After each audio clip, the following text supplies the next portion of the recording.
எனக்கு இந்த வீடியோ இந்த 2 பேர் இவங்க வந்து மலேசியா ஆக்ட்ரஸ் நினைக்கிறேன். இவங்க பேசின ஒரு காணொலி ஏற்கனவே வந்துருச்சு, அது ஒரிஜினலா. ஆனா இப்ப திரும்ப வைரல் ஆகிட்டு எப்படின்னா எடிட் பண்ணி ஒரு மாதிரி வைரல் ஆகுது. எனக்கு வந்துருச்சு.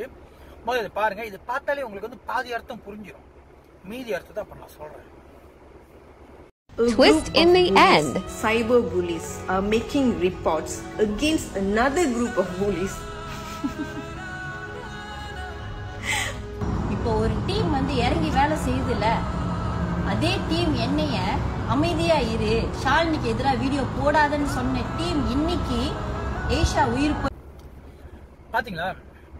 நான் அன்னைக்கே என்ன சொன்னேன், ரிப்போர்ட் பண்ற டீம் இவனுங்களே ஒரு முடிச்சு வைக்க முள்ள மாதிரி கேப் மாதிரி, இவனுங்க பண்ணாத அசிங்கமா, இவனுங்க பண்ணாத ட்ரோலா, இல்ல இவனுங்க பண்ணாத சைபர் புலியா?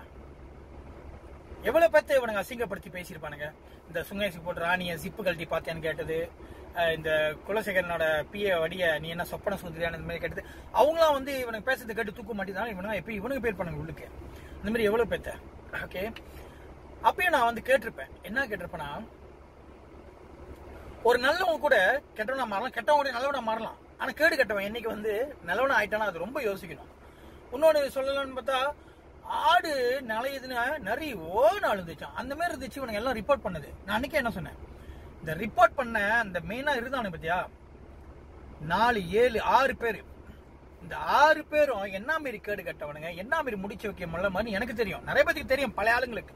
இந்த புதுசா அப்பதான் இந்த டிக்டாக் இந்த சோசியல் மீடியா வரவங்களுக்கு தெரியாது. Hero good job bro, Tamil இது இது இதுன்னு ஹீரோ ஹீரோ. அதாவது எல்லாம் என்ன எதிர்பார்த்தீங்கன்னா, ஷாலினிக்கு வந்து இந்த மாதிரி கேஸ் பராட்டாவும் இப்படி இப்படின்னு எப்படி இன்னைக்கு அக்தா கிச்சில் செக்ஷன் 14 வந்து அதுக்கு அக்தா கிச்சில் சார்ஜ் பண்ணாங்க. அது மக்காமோட முடிவு. ஆனா இருந்தாலும் இவ்வளவு நாள் நம்ம திமிங்கலாம். ஏன் திமிங்கலாம்? நீயே பொம்மை வைப்பியா, நீயே பொம்மை எடுப்பியா, நீயே பொம்மை அடிச்சிருச்சுன்னுவியா? அப்ப இது கேட்கறவங்க முட்டாளதான் இருப்பாங்க அப்படின்னு நீ நினைச்சுக்கிற. அது உண்மைதான். இந்த மக்கள் இருக்க, நானும் எவ்வளோ போராடி பார்த்தேன், எவ்வளோ. ஏன்னா அந்த மக்கள், நம்ம மக்கள் என்னைக்கு முட்டாளாவே இருக்கக்கூடாது.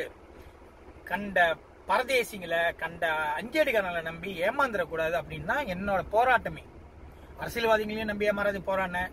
இப்ப திரும்ப வந்தது இந்த மாரி சாக்கடைகளை நம்பி ஏமாந்துடாதீங்க போராட வந்தேன். ஓகேயா? நம்புறதும் நம்பாதும், விழிச்சுக்கிறதும் விழிச்சுக்காதும், இல்ல கடைசி வரைக்கும் இப்படி முட்டாளாதான் இருப்பேன் அப்படின்னு இருக்கிறதும் இந்த மக்கள் கையில. ஓகே, நான் அன்னைக்கு என்ன சொன்னேன், திமிங்கலம் ஷாலினி ஃபேமிலியோட சரியான க்ளோஸ். எப்படி திமிங்கலம் வந்து திடீர்னு ஷாலினி மேலே ரிப்போர்ட் பண்றான் அந்த டீம்? ஒருவேளை இது என்னோட கேள்வியா இருந்துச்சு. இது சம்பந்தப்பட்ட என்னோட முக்கியமான க்ளோஸான சில நண்பர்கள்ட்ட நாங்க பேசிக்கிட்டு இருந்தோம். ஒருவேளை இப்படி இருக்குமோ, அதாவது வேற ஆள் ரிப்போர்ட் பண்ணா, இப்ப உதாரணத்துக்கு மணிமாற மாணிக்கலாம் ரிப்போர்ட் பண்ணா அவன் கடைசி வரைக்கும் பிரிச்சு எடுத்துக்கிட்டே இருப்பான். அவன் என்ன தாரம் விடமாட்டான். அவன் அந்த மாதிரி நாரகளி கட்டிட்டே இருப்பான். அதுக்குள்ள நான் முந்திக்கிட்டா, நான் ரிப்போ பொம்மை வைக்கிற மாதிரி வைக்கிறேன், அப்ப நானே பொம்மை எடுக்கிறேன், ரிப்போ பண்ற மாதிரி பண்றேன், அப்ப நானே வந்து தெரியாம இருக்கேன் அப்படின்னு இருக்குமோ? ஐயோ போன் பண்ணி இது சொன்னாரு அது சொன்னாரு எல்லாம் சொன்னாரு. அப்ப எப்படி இன்னைக்கு செக்ஷன் 14 துடோ பண்றது திமிங்களுக்கு தெரியாம இருக்கும்? மக்களுக்கு இது வரைக்கும் தெரியவே இல்லது. சொல்லல, திமிங்கலம் இதுல விளையாட்டை எடுத்துட்டான்ற ஒரு சந்தேகம் எனக்கு இருக்கு. உங்களுக்கு அதை பார்த்தானே நல்லா கண்ணை திறந்து இதையும் திறந்து யோசிச்சு பாத்தீங்கன்னா, இந்த ரிப்போர்ட் பண்ண கூட்டமே எல்லாம் ஒரு பிக்காளி கூட்டம். இவங்களை பத்தி நான் திரும்ப உங்களுக்கு சொல்றேன். ஏன்னா ஒண்ணு, அதாவது நம்பாம வாழுங்க, இல்ல நம்பி சாவுங்க, அவ்வளவுதான். ஓகே, இந்த செந்துல்ல பண்ண டீமும் இந்த பிரீஃபீல்ட்ல பண்ண டீமும் இவனுங்க என்ன மாதிரி கேடு கட்டவனுங்க. ஐஸ் அடிக்கிறவன், பொம்பளைய அம்மனமா வீடியோ எடுத்து அதை வெளியாக்குறவன், காசுக்காக வந்து என்ஜிஓ பேர் வச்சு காசுக்காக பாவ் பண்றவன், இன்னொருத்த சேரிட்டின்னு சொல்லி அதுல சாரி மக்கள் பண்றவன், மதம் மாறி போயிட்டான். ஆனா நம்ம கோயில் இதுல வந்து கோயில் உடைக்கிற வரைக்கும் உடந்தையா இருந்தவன், இந்த மாரி உள்ளவன் தான் அந்த டீமே. எனக்கு தெரியும். ஏன்னா எத்தனை வருஷமா நான் இதுல இருக்கேன், இவங்களை பாத்துக்கிட்டு இருக்கேன், இவன்கிட்ட சண்டை போட்டுக்கிட்டு இருக்கேன். எனக்கு புரியல திமிங்கலம். அன்னைக்கு பீடியில வந்து ஒரு குடும்பத்தையே அடைச்சி வச்சு பாவ பண்ணி அநியாயம் பண்ணி ரோகோல் கேஸ் வரைக்கும் பிடிப்பட்டு பாலாய்க்கு போனீங்க, ரிமால நீங்க இருந்தீங்க. அப்ப இந்த அந்த நியூஸ் எல்லாம் வந்து வீடியோ எடுத்து ரொம்ப பேர் சோசியல் மீடியால இல்ல, நானே அப்பெல்லாம் இல்ல, உங்களோட இந்த இதெல்லாம் பார்த்து தான் நானே சோசியல் மீடியாவுக்கு வந்து இந்த குப்பையெல்லாம் சுத்தம் பண்ணோன்னு.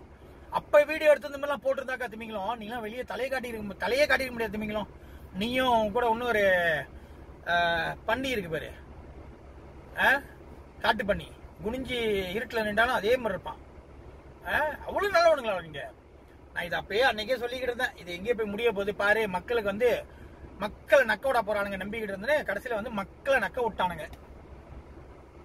எனக்கு சந்தேகம் இருந்துச்சு கடைசியா படுத்தா அதான் நடக்க போகுதுன்னு.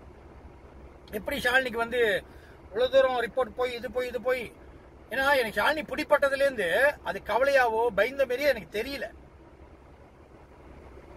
நம்மளா எல்லாம் பயப்படுவாங்க ஐயோ அப்படின்னு, அது பயந்த மாரி கவலையா இருக்கிறதுல தெரியல. யாரோ என்னமோ வந்து பரவாயில்ல ஷாலினி நீ பிடிப்படு, எல்லாம் நான் பாத்துக்கிறேன், நான் பேசிக்கிறேன்னு யாரோ சொல்லி அது போன மாதிரி எனக்கு ஒரு ஃபீல். எனக்கு ஒரு ஃபீல், ஒரு சந்தேகம். இன்னும் இந்த மக்கள் வந்து இந்த ஒரு கேடு கட்ட கூட்டத்தை நம்பி இன்னும் ஏமாந்து எத்தனை நாளைக்கு தான் அப்படி இருக்க போகுது எனக்கு தெரியல. பாருங்க எவ்வளவு நாளைக்கு இந்த மாதிரி உனங்கெல்லாம் நம்பிக்கிட்டு இருக்க போறீங்கன்னு நீங்க இருங்க. இது நல்லா சொல்ற வரைக்கும் போராடுற வரைக்கும் போராடி பார்த்தேன். இன்னும் நீங்க மாறுவீங்களா மாறலையா எனக்கு தெரியல. ஆனா எனக்கு இருக்கிற வேண்டிய கடன், அதாவது இவனுங்கள்ட்ட செட்டில் பண்ண வேண்டிய மிச்ச மீதி கடனை வந்து இவனுக்கு கண்டிப்பா செட்டில் பண்ணி தான் ஆகணும் என்கிட்ட. அதுக்கு ஒரு நேரமும் காலமும் கரெக்டா வரும், கரெக்டா. ஓகே.